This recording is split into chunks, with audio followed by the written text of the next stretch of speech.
លោកស្រីប្រិមិត្តទូទស្សនិកជនជាទីមេត្រីនៅពេលនេះសូមអញ្ជើញតាមដានទស្សនាព័ត៌មានថ្ងៃនេះរបស់ស្ថានីយ៍ទូរទស្សន៍អាស៊ីអាគ្នេយ៍ដែលមានមាតិកាសំខាន់ៗដូចតទៅ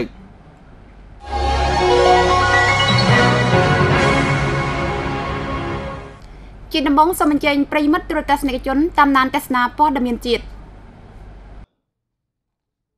នៅសន្តាគារអង្គរកងទីណុងតាល់រាជធានីភ្នំពេញព្រឹកថ្ងៃទី27ខែមិថុនាក្រុមហ៊ុន Sunfix Consulting Co Ltd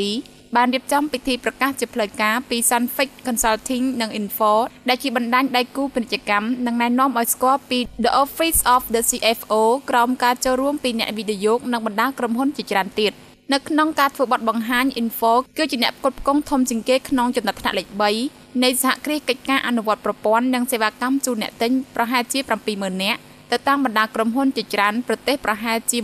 194ដើម្បីធ្វើឲ្យប្រសើរឡើងក្នុងប្រតិបត្តិការនិងដើម្បីជំរុញឲ្យកាន់តែមានភាពលូតលាស់និងរហ័សតម្រូវទៅតាមការប្រែប្រួលក្នុងចំនួនក្រុមហ៊ុន Sunfix Consulting Co Ltd ទទួលបានភាពជាដៃគូរបស់ក្រុមហ៊ុន Info នៅថ្ងៃទី27ខែមេសាឆ្នាំ2012និងបានរួមសហការជាមួយអ្នកជំនាញខាងផ្នែក Sun System ដែលមានបទពិសោធន៍ជាច្រើនឆ្នាំទាំងក្នុងនិងក្រៅប្រទេសក្នុងចក្ខុវិស័យដើម្បីក្លាយខ្លួនជាអ្នកផ្ដល់សេវាកម្មលំដាប់ទី1នៃផលិតផល Info Office of CFO ក្នុងព្រះរាជាណាចក្រកម្ពុជា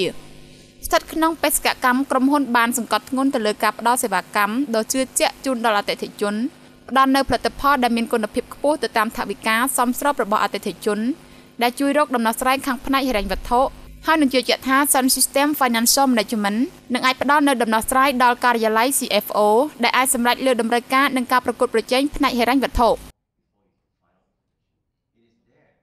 ព័ត៌មានថ្ងៃនេះរបស់ស្ថានីយ៍ទូរទស្សន៍អាស៊ីអាគ្នេយ៍ដែលលោកស្រីប្រិមិត្តទូរទស្សនិកជនទើបតែបានទស្សនានៅពេលនេះចប់តែប៉ុណ្ណេះ